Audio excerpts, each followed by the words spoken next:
আর বানভাসী সরকার থেকে 9 লক্ষ টাকা করে দিয়ে বাড়ি তৈরি করেছে। এই দেখো মাঠ আর এই দেখো নদী। এই হচ্ছে সিপিএম আমলের রাস্তা।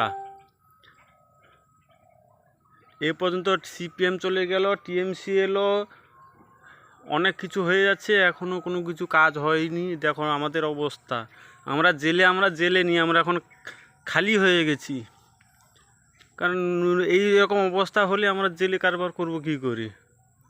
এই গ্রাউন্ড, এই নদী, এই সামনে বোর্ড দেখছো একখানার ট্রলিং ঢুকেছে। ছোট নৌকা পার্টি টোটালি তো কারবার বন্ধ করেছে। রাস্তাঘাট না থাকলে, গাড়ি যাতায়াত না থাকলে কারবার করবে কি করে? এই রকম যদি রাস্তার অবস্থা হয়, এটা তো পুরোটা দেখালে তো আরও মাথা ঘুরে যাবে। ওই দেখো বডি ট্রলিং ঢুকেছে, বডি চালিয়েছে।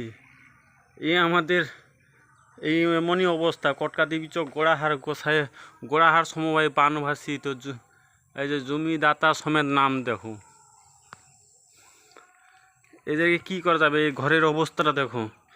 এই যে কানটি পড়ে আছে, বানভাসী আবাসনের ভেতরে কানটি, কুরকুরি, এই যে জাল পড়ে আছে। কি অবস্থা দেখো। এই দেখো,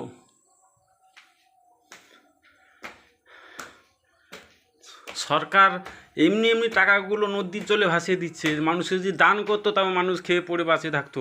এইরকম আছে। এটি মিনিমাম আমাদের গোড়াহার গোসাইচক ও কটকা দেবী চকে মোট 3টে মৌজায় আছে।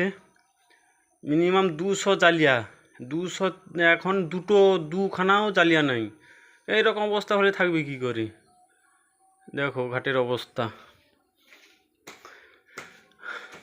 এই যে 9 লক্ষ টাকা সরকারি আবাসন, বানভাসী আবাসন করেছি। দেখো এই যে কুরকুরি, চিপস, এই সব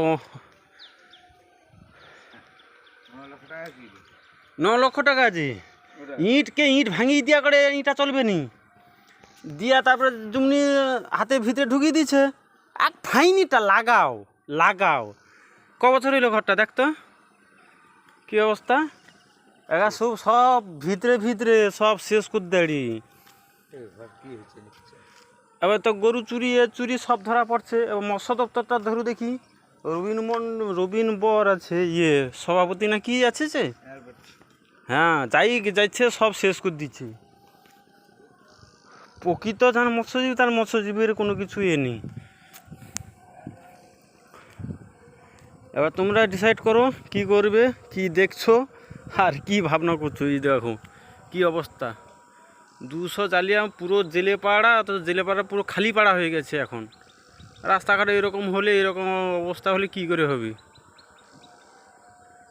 সব বাইরে গেছে, চেন্নাই, কেরালা, এলাচ তুলতে, মজুর খাটতে, কে নারকেল গাছ